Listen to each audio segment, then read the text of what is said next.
Hello! Welcome to my final project presentation for INFO244 online searching. This is Tammy Ross, and I created a training guide for Literary Reference Center Plus, a unique research database from EBSCO that can help students complete research and other assignments for English class. Literary Reference Center Plus contains information on thousands of authors and their works across literary disciplines and eras. The primary audience for my training guide is high school students, and a secondary audience is educators. This LibGuide aims to teach students how to search and browse Literary Reference Center Plus when they need to find information to complete research and class assignments. Classroom teachers may also use this LibGuide to locate supplementary material to support curriculum and instruction. During the content curation phase, I reviewed existing end-user documentation on EBSCO Help, which included step-by-step instructions for searching and browsing Literary Reference Center Plus. I knew about this documentation because I have been responsible for creating and maintaining it for the past 7 years. Since EBSCO Help had only one overview tutorial for LRC Plus, I recorded 3 new video tutorials in Screencast-O-Matic, covering basic searching, advanced searching, and browsing. I made sure to edit the captions on my videos when I uploaded them to YouTube so that visually impaired users could still access the content. I thought it was important to supplement the written step-by-step instructions with a visual demonstration. As Templeman-Cluett contends, quote, meaningful learning occurs when connections are made between information in the visual and the verbal processing channels of working memory, unquote. When developing these tutorials, I also kept in mind cognitive load theory. Char Booth writes, quote, chunking, or the breaking down of content into units, is a strategy that encourages effective information transfer, unquote. Rather than cover all of the different ways users can browse Literary Reference Center Plus, I focused on only 2 of the browsing authorities available to users, most studied authors and most studied works. Learning how to browse those 2 authorities would give students enough knowledge and confidence to browse the others.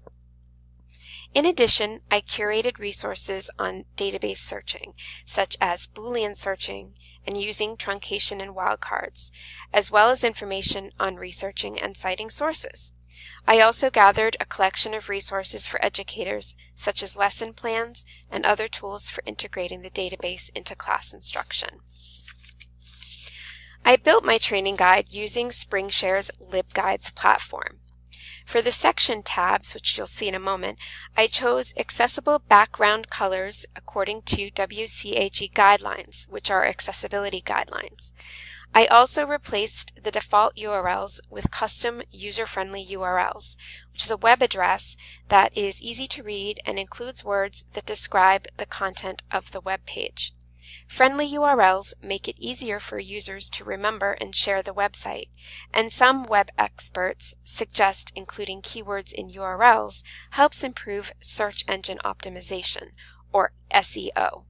In other words, URLs that contain specific keywords can help the website turn up higher in search results. The training guide is organized into 7 main sections.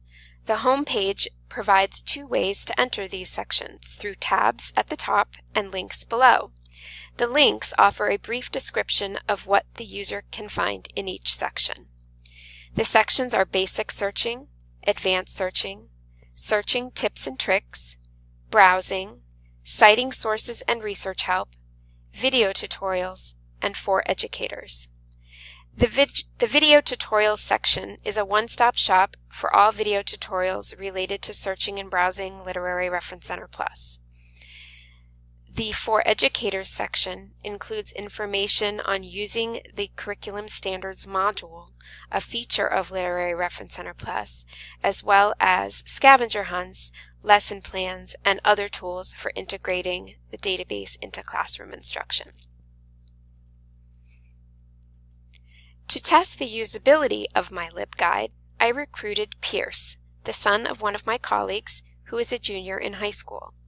I sent Pierce the link to my LibGuide with a list of questions that asked him about the content and organization of the LibGuide. Overall, his feedback was very positive. He noted the logical progression of topics and liked that each section contained a corresponding video tutorial. He said, quote, "Having a video on every tab is very helpful, especially if you are a visual learner," unquote. On the advanced search page, where the written instructions are longer and more detailed, Pierce found the video tutorial to be more helpful. He also liked the information on Boolean searching and using truncation and wildcards properly, as these were tricks he was not familiar with. His only criticism was that there was no explanation about setting preferences. This is a feature of LRC Plus that allows the user to control how the search results page displays, such as the language used and which citation format is the default. However, since the target audience for this LibGuide will be using Google Drive instead of creating personal folders in EBSCO, there is no need to set preferences. I enjoyed creating this training guide. The experience reinforced the importance of presenting information in a way that helps users without overwhelming them, and in both verbal and visual formats. It's also important to develop training resources with accessibility in mind so that all users may benefit. I've included a link to my LibGuide on Canvas, and I encourage you to take a look, and I welcome any feedback that you have. Thank you very much for listening.